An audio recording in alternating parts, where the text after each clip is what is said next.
তো আজ আমাদের 2026 সালের এএনএম ও জিএনএম পরীক্ষার জিকের 4 নম্বর ক্লাস। দেখো, যারা আমার রেগুলার ক্লাস করো তারা তো জানোই আমাদের ক্লাসগুলো কেমন হয়। আর বাকি যারা ক্লাসে নতুন তাদের বলে দিই, আমরা কিন্তু তোমাদের এএনএম ও জিএনএম 2026 পরীক্ষার জন্য জিকের যে পার্টটা রয়েছে সেটা সম্পূর্ণ কভার করাচ্ছি। এর আগে কিন্তু অলরেডি তোমাদের আ ৩ টে ক্লাস দিয়েছি আমি। তো সেই ৩ টে ক্লাস দেখে আসো, তাহলে বুঝতে পারবে আমরা ক্লাসগুলো কেমনভাবে করাই বা ক্লাসের ধরনটা কেমন। ঠিক আছে? দেখো, আমাদের যে ১ম ক্লাসগুলো হবে, আমি যেটা প্রত্যেক ক্লাসেই বলি, তাও একটু বলে দিই যারা নতুন আছে। আমাদের ১ম ক্লাসগুলো কী করে হবে, মানে প্রিভিয়াস ইয়ার কোয়েশ্চেন বেসড হবে। যখন আমাদের একবারে প্রিভিয়াস ইয়ারের প্রশ্নগুলো শেষ হয়ে যাবে, তারপরে আমরা মডেল প্রশ্নপত্র কিন্তু আলোচনা করব। মানে মডেল প্রশ্ন যেগুলো আসতে পারে পরীক্ষায়, যেই টপিক থেকে প্রশ্ন বিগত বছরে দিয়েছে, সেই টপিক রিলেটেড প্রশ্নগুলো আমরা কিন্তু একে, একে প্র্যাকটিস করব। ঠিক আছে? আমরা তো টপিক ওয়াইজ ক্লাস করছি। তাছাড়া কিন্তু যখন আমাদের পিওয়াইকিউ প্রশ্নগুলো শেষ হবে, তখন আমরা কী করব, মিক্সড যে প্রশ্নগুলো একদম আসার সম্ভাবনা রয়েছে, সেগুলো কিন্তু আলোচনা করব।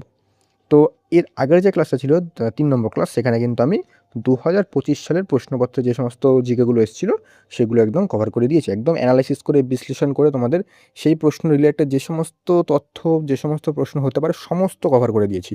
তোমরা ক্লাসগুলো দেখলে বুঝতে পারবে ক্লাসগুলো কতটা গুরুত্বপূর্ণ।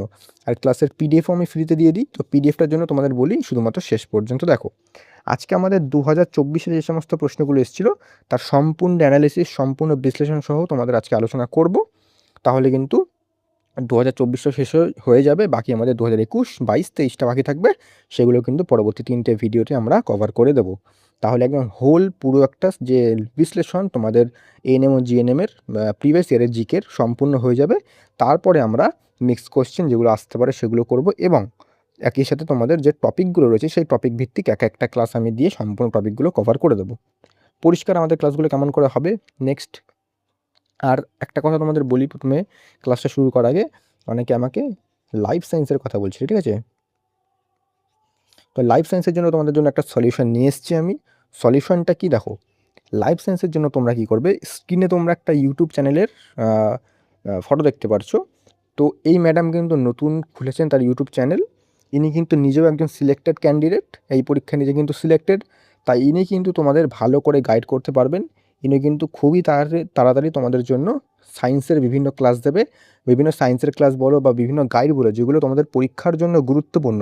দেখো, এই সমস্ত পরীক্ষার জন্য কিন্তু যারা প্রথম প্রস্তুতি নিচ্ছে, তাদের জন্য কিন্তু একটা গাইড অত্যন্ত জরুরি। তো ইনি কিন্তু নিজে সিলেক্টেড ক্যান্ডিডেট, তাই জন্য তিনি কিন্তু তোমাদের ভালো করে গাইড করতে পারবেন। তাই তার চ্যানেলটাকে অবশ্যই তোমরা সাবস্ক্রাইব করো। আমি কিন্তু ডেসক্রিপশনে তার চ্যানেলের লিঙ্ক দিয়ে দিচ্ছি। সেখান থেকে কিন্তু তোমরা তাকে সাবস্ক্রাইব করো। সাবস্ক্রাইব করে তার ভিডিওগুলো একটু লাইক করে দিও, কারণ নতুন, নতুন তিনি চ্যানেল খুলেছেন, তাই লাইক করে দিও, সাবস্ক্রাইব করে দিও। তাহলে কিন্তু তিনি যে তোমাদের তোমরা যেই সায়েন্সের ক্লাসগুলো চাইছো, তিনি কিন্তু সেগুলো একে, একে আপলোড করবে। ঠিক আছে? তো অবশ্যই বলব তোমরা সায়েন্সের জন্য সেই চ্যানেলটা ফলো করো। আর বাকি আমি কিন্তু জেনারেল নলেজটা পুরোটাই তোমাদের কমপ্লিট করে দেবো। তো তোমাদের প্রথম কাজটা এটাই বলব, তোমরা এখনই আমাদের ডেসক্রিপশনের লিঙ্কে যাও, সেখানে চ্যানেলটাতে গিয়ে অবশ্যই সাবস্ক্রাইব করে আসো। ঠিক আছে? তো শুরু করছি আজকের ক্লাস। আর বেশি কথা বাড়াবো না আমি।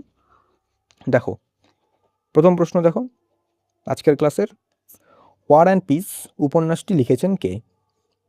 অপশন দেখে উত্তর বলো।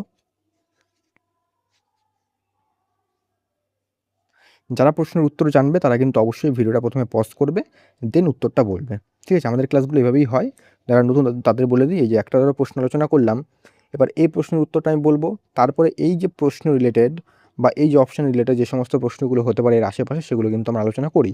তাহলে আমাদের বিশ্লেষণের মাধ্যমে কি হয়, যে আজকে এই বইটা এসছে, বা হয়তো আজকে ধরো এই যে উত্তরটা বলে দিয়ে প্রথমে দেখো, এটার উত্তর কী হবে, এটার উত্তর হবে কিন্তু লিও টলস্টয়। তো আজকে এনার বই এসছে, পরবর্তীকালে এনার কোনো বই দিতে পারে, বা এনার বই দিতে পারে, বা এনার কোনো বই দিতে পারে। তো সেগুলো আমরা একে, একে প্র্যাকটিস করব। ঠিক আছে? উত্তর কী বললাম, উত্তর হবে Leo Tolstoy, war and peace. এবার আমরা বাকি যে লেখক আছেন তাদের কিছু বই দেখে নিই, যেগুলো পরীক্ষায় নেক্সট দিতে পারি। ঠিক আছে? দেখো, সঠিক উত্তর বলে দিলাম লিও টলস্টয়। তার কিছু বইয়ের নাম আরও দিতে পারে পরীক্ষায়, সেগুলো কী কী আছে, একটা দেখলাম ওয়ার অ্যান্ড পিস। তারপরে কী আছে, Anna Karenina, the death of Ivan Ilyich, এটা দিতে পারে তোমাদের। ঠিক আছে? তারপর হচ্ছে ইভান তুর্গেনেভের কী কী বই আছে, ফাদার্স অ্যান্ড সন্স, আর স্পোর্টসম্যান স্কেচেস, এগুলো কিন্তু তোমাদের খুব গুরুত্বপূর্ণ। আনান চেখাবের কী কী বই আছে, the cherry অর্কেড, three sisters, the seagull. এই যে বইগুলো, এগুলো কিন্তু ভালো করে মনে রাখবে। ফিউদার দস্তয়েভস্কি, এনার কী কী বই আছে, crime and punishment, the brothers, Karamazov, the idiot, এই যে বইগুলো রয়েছে এগুলো কিন্তু তোমরা মাথায় রাখবে, এগুলো কিন্তু পরীক্ষায় দিতে পারে। ঠিক আছে, যেহেতু এনারা বইটা দিয়েছে তাই এনারা অন্য কোনো বই দিতে পারে বা এই যে এনাদের কোনো বই দিতে পারে, তো এগুলো কিন্তু অবশ্যই তোমাদের মাথায় রাখতে হবে। ঠিক আছে, পুরো ক্লাসটা এভাবেই হবে, তোমরা চাইলে কিন্তু স্ক্রিনশট করে নিতে পারো। নেক্সট কোশ্চেন চলে আসি আমরা, ভারতের প্রথম প্রধানমন্ত্রী কে? এটা তো খুবই একটা ইজি প্রশ্ন, যারা মোটামুটি একটা প্রিপারেশন করো তারা কিন্তু অবশ্যই পারবে। উত্তরটা কী হবে বলো? এটার উত্তর কী হবে? এটার উত্তর হবে কিন্তু অপশন নাম্বার গ, পণ্ডিত জওহরলাল নেহেরু আমাদের ছিলেন ভারতের প্রথম প্রধানমন্ত্রী। দেখো এবার, দেখো পণ্ডিত জওহরলাল নেহেরু উত্তর বলে দিলাম। দেখো পণ্ডিত জওহরলাল নেহেরু সম্পর্কে আরও কী কী প্রশ্ন দিতে পারে পরীক্ষায়। তিনি ছিলেন ভারতের দীর্ঘমেয়াদে 1947 থেকে 1964 সালে দায়িত্ব পালনকারী প্রধানমন্ত্রী। তার জন্মদিন 14ই নভেম্বর ভারতের শিশু দিবস হিসেবে পালিত হয়। এটা কিন্তু খুব গুরুত্বপূর্ণ। তার বিখ্যাত বইয়ের নাম কি? The Discovery of India. এটা কিন্তু ভালো করে মনে রাখবে। ইন্দিরা গান্ধী সম্পর্কে যে সমস্ত প্রশ্ন দিতে পারে, তিনি কিন্তু ছিলেন ভারতের প্রথম মহিলা প্রধানমন্ত্রী ছিলেন ইন্দিরা গান্ধী। ভারতের প্রথম প্রধানমন্ত্রীকে দেখলাম জওহরলাল নেহেরু, ভারতের প্রথম মহিলা প্রধানমন্ত্রী কি? ইন্দিরা গান্ধী। তাকে ভারতের লৌহ মানবী বলা হয়। আমরা জানি যে ভারতের আয়রন ম্যান কাকে বলা হয়, এটা তোমরা কমেন্ট করো যে ভারতের আয়রন ম্যান কাকে বলা হয়, যদি আয়রন লেডি কাকে বলা হয়, উত্তর হবে কিন্তু ইন্দিরা গান্ধী। তার শাসনকালে 1975 সালে ভারতের জরুরি অবস্থা জারি করা হয়েছিল, এটা কিন্তু মাথায় রাখবে। ঠিক আছে, তারপরে আমাদের চলে আসি নেক্সট সেকেন্ড, হ্যাঁ, মতিলাল নেহেরু, তার সম্পর্কে যে সমস্ত প্রশ্ন দিতে পারে। তিনি ছিলেন জওহরলাল নেহেরুর পিতা এবং একজন বিখ্যাত আইনজীবী। তিনি 1928 সালে নেহেরু রিপোর্ট পেশ করেন, এটা কিন্তু খুব গুরুত্বপূর্ণ। মতিলাল নেহেরু রিপোর্ট প্রকাশ করেন কবে? 1928 সালে। তিনি চিত্তরঞ্জন দাসের সাথে মিলে স্বরাজ দল গঠন করেন, এটাও কিন্তু অত্যন্ত গুরুত্বপূর্ণ। এটা যদি বলে কবে, তাহলে কিন্তু এটা হবে 1923-এ। 1923 সালটা একবার একটু দেখে নিও তোমরা। রাজেন্দ্র প্রসাদ, তিনি ছিলেন স্বাধীন ভারতের প্রথম রাষ্ট্রপতি। তো আমরা দেখলাম প্রথম প্রধানমন্ত্রী কে ছিলেন জওহরলাল নেহেরু, প্রথম মহিলা প্রধানমন্ত্রী ইন্দিরা গান্ধী, প্রথম রাষ্ট্রপতি ডক্টর রাজেন্দ্র প্রসাদ। তিনি ভারতের একমাত্র রাষ্ট্রপতি যিনি পরপর দুবার এই পদে নির্বাচিত হয়েছিলেন। তাকে দেশরত্ন উপাধিতে ভূষিত করা হয়েছিল। ঠিক আছে, তো এগুলো কিন্তু সমস্তটা গুরুত্বপূর্ণ। তো দেখলে আমরা একটা প্রশ্নের মাধ্যমে কত কিছু জেনে নিলাম। ঠিক আছে, তো এখান থেকে কিন্তু প্রশ্ন দিতে পারে, এগুলো মাথায় রাখবে। তারপরে দেখো আরেকটা, তোমাকে একটা টেবিল দিয়ে দিয়েছি। এই টেবিলটা কি আছে? এখানে হচ্ছে ভারতের প্রথম যে মন্ত্রিসভায় প্রথম যে ব্যক্তিত্ব, তাদের কিন্তু নাম দিয়েছি। দেখো প্রথম প্রধানমন্ত্রীরা বললাম পণ্ডিত জওহরলাল নেহেরু, তিনি ভারতের দীর্ঘমেয়াদে থাকা প্রধানমন্ত্রী। উপপ্রধানমন্ত্রী কে ছিলেন প্রথম? উপপ্রধানমন্ত্রী বলো বা স্বরাষ্ট্রমন্ত্রী বলো, কে ছিলেন প্রথম? সর্দার বল্লভভাই প্যাটেল। তাকে ভারতের লৌহ মানব, ভারতের বিসমার্ক বলা হয়। এটা আমি কিন্তু আগের ক্লাস আলোচনা করেছি, এই দুটোই কিন্তু আগের ক্লাসে আমরা আলোচনা করেছি। শিক্ষামন্ত্রী কে ছিলেন? মৌলানা আবুল কালাম আজাদ, স্বাধীন ভারতের প্রথম শিক্ষামন্ত্রী, এবং তার জন্মদিনে জাতীয় শিক্ষা দিবস কিন্তু পালন করা হয়। আইনমন্ত্রী ছিলেন বি.আর. আম্বেদকর, তাকে ভারতের সংবিধানের জনক বলা হয়, এটা খুব গুরুত্বপূর্ণ। প্রতিরক্ষা মন্ত্রী ছিলেন সর্দার বলদেব সিং, স্বাধীন ভারতের প্রথম প্রতিরক্ষা মন্ত্রী। রেল ও পরিবহন মন্ত্রী ছিলেন কে? জন মাথাই, তিনি স্বাধীন ভারতের প্রথম রেল বাজেট পেশ করেছিলেন। অর্থমন্ত্রী ছিলেন আর.কে. শম্মুগাম চেট্টি, তিনি ভারতের প্রথম কেন্দ্রীয় বাজেট পেশ করেন। খাদ্য ও কৃষিমন্ত্রী ছিলেন রাজেন্দ্র প্রসাদ, পরবর্তীকালে তিনি ভারতের প্রথম রাষ্ট্রপতি হন। স্বাস্থ্যমন্ত্রী ছিলেন রাজকুমারী অমৃত কর। মন্ত্রিসভার প্রথম মহিলা সদস্য, এটা কিন্তু মাথায় রাখবে যে মন্ত্রিসভার প্রথম মহিলা সদস্যের নাম কি? রাজকুমারী অমৃত কর। ঠিক আছে, শ্রমমন্ত্রী কে ছিলেন জগজীবন রাম, তিনি দীর্ঘকাল কেন্দ্রীয় মন্ত্রী হিসেবে দায়িত্ব পালন করেন। বাণিজ্যমন্ত্রী সি.এইচ. ভাবা, স্বাধীন ভারতের প্রথম বাণিজ্যমন্ত্রী। তো এগুলো কিন্তু এই চারটা থেকে কিন্তু প্রশ্ন দিতেই পারে, এটা চারটা কিন্তু অত্যন্ত গুরুত্বপূর্ণ। ঠিক আছে, নেক্সট চলে এসে আমরা পরবর্তী প্রশ্ন কি বলছে, বিশ্বের দীর্ঘতম নদী কি? দীর্ঘতম নদী বলছে কি? দীর্ঘতম নদী কি হবে বলো? উত্তর কি হবে এটা?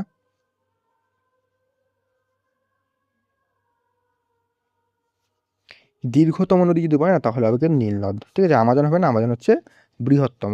ঠিক আছে, দেখো উত্তর কি হবে, সঠিক উত্তর কি হবে? নীলনদ। নীলনদ এটি আফ্রিকার মহাদেশের একটি বিশেষ দীর্ঘতম নদী। আমাজন কি? এটা হচ্ছে বৃহত্তম নদী, মানে সবচেয়ে বেশি জল বহন করে। ঠিক আছে, আয়তনের দিক থেকে। তারপর হচ্ছে ইয়াংতেজে কি? এটা হচ্ছে এশিয়ার দীর্ঘতম, বিশ্বের তৃতীয় দীর্ঘতম নদী। মিসিসিপি কি? মিসিসিপি এটি উত্তর আমেরিকার একটি অন্যতম প্রধান দীর্ঘতম নদী। ঠিক আছে, এগুলো মাথায় রাখবে। বাকি দেখো আমরা কিছু বিশ্বের দীর্ঘতম বৃহত্তম জেনে নিই। দেখো দীর্ঘতম নদী কি? নীলনদ যেটা বললাম। বৃহত্তম নদী আমাজন। দীর্ঘতম পর্বতশ্রেণী আন্দিজ পর্বতমালা। বৃহত্তম মরুভূমি সাহারা মরুভূমি। বৃহত্তম মরুভূমি সামগ্রী মানে অ্যান্টার্কটিকা। মানে যে বলে বৃহত্তম গরম, মানে যে গরম মরুভূমি হচ্ছে সাহারা মরুভূমি, গরম নর্মাল মরুভূমিই দেবে, সেটা সাহারাই হবে উত্তর। যদি বলে পুরো বিশ্বে, তাহলে আন্টার্কটিক হবে। মানে মরুভূমি যদি সাহারা থাকে, সাহারাই উত্তর করবে, ঠিক আছে? দীর্ঘতম প্রাচীর হচ্ছে চীনের মহাপ্রাচীর। বৃহত্তম মহাদেশ হচ্ছে এশিয়া। দীর্ঘতম রেলওয়ে প্ল্যাটফর্ম হুব্বলি। দীর্ঘতম সমুদ্র সৈকত হচ্ছে প্রিয়াদো ক্যাসিনো। বৃহত্তম হ্রদ, মিষ্টি জলের হ্রদ বলা গেলে সুপিরিয়র হ্রদ। আর বৃহত্তম হ্রদ হচ্ছে যেটা হচ্ছে লবণাক্ত হ্রদ, সেটা হচ্ছে ক্যাসপিয়ান সাগর। এটা কিন্তু দুটোই আমরা আগের ক্লাসগুলোতে আলোচনা করেছি। যারা আগের ক্লাসগুলো করেছে তারা কিন্তু এগুলো দেখা মাত্রই উত্তর করে দিতে পারবে। ওকে, তারপরে চলে আসি আমরা নেক্সট কোশ্চেন। কি বলছে? ড্যাশ গ্যাস আগুন নেভাতে ব্যবহৃত হয়। আগুন নেভাতে বলেছে, ঠিক আছে? কী হবে উত্তর বলো? দেখো, আগুন নেভাতে যদি বলে না, তাহলে উত্তর হবে কিন্তু অপশন নাম্বার খ, কার্বন ডাই অক্সাইড। দেখো, কার্বন ডাই অক্সাইড উত্তর বলে দিলাম। এবার প্রত্যেকটা গ্যাস সম্পর্কে একটু ধারণা নিয়ে নিই, সেখান থেকে প্রশ্ন দিতে পারে। দেখো, নাইট্রোজেনটা আছে, সেটা হচ্ছে কি, নাইট্রোজেন কিন্তু আমাদের যে বাতাস রয়েছে না, এক সেকেন্ড কালিটা একটু লাল নিয়ে নিই। আমাদের বাতাস রয়েছে, এই বাতাসের মধ্যে কিন্তু নাইট্রোজেন সবচেয়ে বেশি পরিমাণ থাকে। কত পার্সেন্ট? 78%। এই গ্যাসটি নিষ্ক্রিয় প্রকৃতির গ্যাস, যা চিপসের প্যাকেটে খাবার তাজা রাখতে ব্যবহৃত হয়। এটা কিন্তু দেয় যে চিপসের প্যাকেটে খাবার তাজা রাখতে কোন গ্যাস ব্যবহৃত হয়, উত্তর হবে কিন্তু নাইট্রোজেন। তরল নাইট্রোজেন হিমায়ক হিসাবে কিন্তু ব্যবহার করা হয়। তারপরে কার্বন ডাইঅক্সাইড, এটি আগুন নেভাতে অগ্নি নির্বাপক হিসেবে ব্যবহৃত, মানে ফায়ার যে এক্সটিংগুইশার আছে না, তোমরা দেখেছো ফায়ার এক্সটিংগুইশার, এই যেরকম টাইপের হয়, গোল লাল লাল রঙেরই হয়, এই যে আগুন নেভাতে ব্যবহার হয়, সাদা সাদা বেরোয়, সেটা হচ্ছে এই কার্বন ডাইঅক্সাইডই কিন্তু তার মধ্যে থাকে। গাছপালা সালোক সংশ্লেষ প্রক্রিয়ায় এই গ্যাস গ্রহণ করে। কঠিন কার্বন ডাইঅক্সাইডকে শুষ্ক বরফ বলা হয়, মানে ড্রাই আইস বলা হয়। এটা পরীক্ষায় দেয় যে ড্রাই আইস এর মধ্যে কোনটা, ঠিক আছে? অক্সিজেন, অক্সিজেন হচ্ছে নিজে জ্বলে না, কিন্তু অন্যকে জ্বলতে সাহায্য করে। প্রাণী জগতের শ্বাসকার্যের জন্য এই গ্যাস অপরিহার্য এবং বাতাসের পরিমাণ 20.9%। হাইড্রোজেন, এটি মহাবিশ্বের সবচেয়ে হালকা প্রাচুর্যময় গ্যাস। ভবিষ্যতে জ্বালানি হিসাবে হাইড্রোজেনকে বিবেচনা করা হয়। এটি অত্যন্ত দাহ্য একটি গ্যাস, ঠিক আছে? তো এগুলো কিন্তু মাথায় রাখবে। তারপরে আমরা দেখিনি অক্সিজেনকে আবিষ্কার করেন। অক্সিজেন আবিষ্কার করেন জোসেফ প্রিস্টলি, উইলিয়াম শিল। তারপর হচ্ছে উইলিয়াম শিলে হবে, ঠিক আছে? হাইড্রোজেনকে আবিষ্কার করেন হেনরি ক্যাভেন্ডিশ। হাইড্রোজেন এটা হচ্ছে নাইট্রোজেনকে আবিষ্কার করেন হচ্ছে ড্যানিয়েল রাদারফোর্ড। আর কার্বন ডাইঅক্সাইডকে আবিষ্কার করেন জোসেফ ব্ল্যাক। তো এগুলো থেকে কিন্তু প্রশ্ন দিতে পারে। নেক্সট কোশ্চেন আমাদের চলে আসি। দেখো, ভারতে কয়টি রাজ্য রয়েছে? এটা তো খুব একটা সোজা প্রশ্ন। এটা তো জিকে, এটা একটা সাধারণ জ্ঞান, ভারতবাসীদের জানা অত্যন্ত জরুরি। ভারতে কটা রাজ্য? ভারতে কিন্তু বর্তমানে 28টা রাজ্য, ঠিক আছে? 28টা রাজ্য প্লাস 8টা ইউটি, মানে 28টা রাজ্য এবং 8টা কেন্দ্রশাসিত অঞ্চল। ওকে, দেখো সেটা উত্তর কী হবে? 28টা রাজ্য। রাজ্য সংখ্যা কটা? 28টা। কেন্দ্রশাসিত অঞ্চল কটা? 8টা। নবীনতম যদি বলে যে নবীনতম রাজ্য কোনটা, তাহলে কিন্তু হবে তেলেঙ্গানা। 2014 সালে 2 জুন অন্ধ্রপ্রদেশকে ভেঙে তৈরি করা হয়। নবীনতম কেন্দ্রশাসিত অঞ্চল যদি বলে, তাহলে কিন্তু হবে দাদরা ও নগর হাভেলি এবং দমন ও দিউ। 2020 সালের 26শে জানুয়ারি দুটিকে একীভূত করা হয়। তারপরে জম্মু ও কাশ্মীর, এটা 2019 সালের 31শে অক্টোবর জম্মু ও কাশ্মীর রাজ্যটি ভেঙে দুটি কেন্দ্রশাসিত অঞ্চলে জম্মু ও কাশ্মীর এবং লাদাখে পরিণত করা হয়। এটাও কিন্তু গুরুত্বপূর্ণ।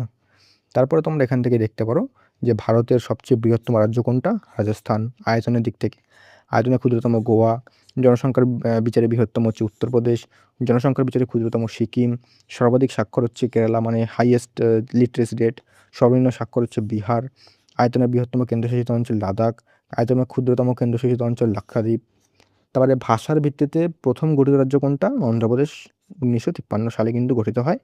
তারপরে 7 সিস্টার মানে কোনটা? আমাদের যে উত্তর পূর্ব ভারতের 7টি রাজ্য আছে, অরুণাচল প্রদেশ, আসাম, মেঘালয়, মণিপুর, মিজোরাম, নাগাল্যান্ড, ত্রিপুরা, ঠিক আছে? এদের কিন্তু একত্রে 7 সিস্টার্স বলা হয়। সবচেয়ে বেশি রাজ্যের সীমানা স্পর্শ করেছে উত্তর হবে উত্তরপ্রদেশ। মোট 8টি রাজ্য ও একটি কেন্দ্রশাসিত অঞ্চলের সাথে কিন্তু সীমানা স্পর্শ করেছে। এটা কিন্তু গুরুত্বপূর্ণ ফ্যাক্ট, এগুলো কিন্তু মাথায় রাখবে। নেক্সট কোয়েশ্চেন কি বলছে? ভারতের জাতীয় পাখি কি? এটা আমাদের একটা নর্মাল প্রশ্ন, জেনারেল প্রশ্ন, আমাদের জানা অত্যন্ত জরুরি। ভারতের জাতীয় পাখি হচ্ছে ময়ূর, ঠিক আছে? দেখো, ভারতের জাতীয় পশু কি? Royal Bengal tiger. এটা 1973 সালে বাঘকে কিন্তু জাতীয় পশু হিসেবে ঘোষণা করা হয়। জাতীয় ফুল হচ্ছে পদ্ম। জাতীয় ফল আম। জাতীয় বৃক্ষ বটগাছ। জাতীয় জলজ প্রাণী হচ্ছে গাঙ্গেয় ডলফিন। জাতীয় নদী গঙ্গা। জাতীয় খেলা নেই, মানে জাতীয় খেলা কিন্তু নির্দিষ্ট কোনো জাতীয় খেলা নেই। আইনত ভারতের কোনো অফিসিয়াল জাতীয় খেলা নেই, তবে ফিল্ড হকি কিন্তু অত্যন্ত জনপ্রিয়। জাতীয় ঐতিহ্যবাহী পশু হচ্ছে হাতি। 2010 সালে কিন্তু করা হয়। আর এটা মনে রাখবে যে ভারতের কিন্তু দীর্ঘতম নদীও কিন্তু গঙ্গা। এটা 2525 কিলোমিটার কিন্তু এই গঙ্গার লেন্থ। এটা কিন্তু মাথায় রাখবে, ঠিক আছে? তারপরে হচ্ছে আমাদের আরও কিছু দেখে নিই। জাতীয় সঙ্গীত যদি বলে তাহলে হবে জনগণ মন। রবীন্দ্রনাথ ঠাকুর কিন্তু রচিত করেছিলেন এবং এই গানের সময় কিন্তু লাগে কত 52 সেকেন্ড। এটাও কিন্তু অত্যন্ত গুরুত্বপূর্ণ। জাতীয় স্তোত্র মানে ন্যাশনাল সং, দেখো ন্যাশনাল অ্যানথেম হচ্ছে আমাদের জনগণ মন, ঠিক আছে? এটা কিন্তু মাথায় রাখবে, অনেকে এটাকে ভুল করে। আর ন্যাশনাল সং যদি বলে, ন্যাশনাল সং হচ্ছে বন্দে মাতরম। এটা লিখেছিলেন বঙ্কিমচন্দ্র চট্টোপাধ্যায়, ঠিক আছে? জাতীয় ক্যালেন্ডার শকাব্দ থেকে ধরা হয় আমাদের 78 খ্রিস্টাব্দ কনিষ্ক প্রবর্তন করেছিলেন। জাতীয় লিপি হচ্ছে দেবনাগরী লিপি এবং জাতীয় বাণী সত্যমেব জয়তে। এটা কোথা থেকে নেওয়া হয়েছে? এটা নেওয়া হয়েছে মুন্ডক উপনিষদ থেকে। তো এগুলো কিন্তু প্রত্যেকটা গুরুত্বপূর্ণ। নেক্সট কোয়েশ্চেন কি বলছে, এক সহস্রাব্দে কত বছর থাকে? কত হবে এটা? এটা উত্তর হবে কিন্তু অপশন নম্বর ঘ, 1000। সহস্রাব্দ মানে হচ্ছে 1000, সহস্রাব্দ, সহস্র মানে 1000, অব্দ 1000 খ্রিস্টাব্দ, এটা তো মাথায় রাখবে। দেখো 1 বছর হচ্ছে বৎসর, অব্দ বলা হয়। 10 বছরকে বলা হয় এক দশক। 25 বছরকে রজত জয়ন্তী। 50 বছরকে সুবর্ণ জয়ন্তী। 60কে হীরা জয়ন্তী। 75কে প্ল্যাটিনাম জয়ন্তী। 100 বছরকে 1 শতাব্দী। 1000 বছরকে বলা হয় 1 সহস্রাব্দ। এগুলো মাথায় রাখবে। ইংরেজিতেও দিতে পারে। 1 বছর হচ্ছে ইয়ার। 10 বছরকে বলা হয় ডিকেড। সিলভার জুবলি বলা হয় 25। Golden jubilee 50। Diamond jubilee 60। Platinum jubilee 75। Century বলা হয় 100 বছরকে এবং মিলেনিয়াম বলা হয় হচ্ছে আমাদের 1000 বছরকে। এগুলো কিন্তু জাস্ট একটু মাথায় রেখে দেবে। নেক্সট কোয়েশ্চেন আমাদের কি বলছে, রাসায়নিক উপাদান HGA এর মনোনয়ন করা হয়, মানে এদের মধ্যে কোনটা রাসায়নিক নাম হচ্ছে এটা? বলো উত্তর কি হবে? এর উত্তর কি হবে? এটার উত্তর কিন্তু অপশন নাম্বার ঘ, পারদ, মার্কারি, ঠিক আছে? দেখো আরও কিছু আমরা রাসায়নিক নাম দেখে নিই। মার্কারি দেখলাম HG, সোনা গোল্ড হচ্ছে AU, রূপা AG, তামা CU, লোহা FE, সীসা PB, tin SN, sodium Na, potassium K, antimony SB, tungsten W। এগুলো কেন দিচ্ছি? কারণ এগুলো কিন্তু একটুখানি কনফিউজিং আছে। বাকিগুলো যেমন অন্যান্যগুলো থেকে কিন্তু তাদের যে ইংলিশ নাম সে অক্ষর অনুযায়ী হয়ে যায়, কিন্তু যেমন তারা বললো সোনা গোল্ড, অনেকে জি দেখলে জি করে দিতে পারে, তো এখানে কিন্তু এই হবে। এইগুলো কিন্তু কোন নাম অনুসারে হয়? ল্যাটিন নাম অনুসারে হয়, ঠিক আছে? দেখো গোল্ড ল্যাটিন নাম হচ্ছে অরাম, তো এটার থেকে হচ্ছে AU, ঠিক আছে? এগুলো কিন্তু এভাবে মাথায় রাখতে হবে। তো এই ছিল আমাদের 2024 সালে সম্পূর্ণ যে সমস্ত প্রশ্নগুলো এসেছিলো তার একটা বিশ্লেষণ অ্যানালিসিস ক্লাস। দেখো এই ক্লাসগুলো এভাবে করলে তোমাদের যে একটা মনে ধারণা দেখো হয়ে গেল যে কোন ধরনের প্রশ্নগুলো আসছে। আর আজকের পিডিএফটার জন্য তোমাদের কী করতে হবে? পিডিএফটা পেতে গেলে বিনামূল্যে তোমাদের একটাই কাজ। প্রথম কী কাজ? সর্বপ্রথম হচ্ছে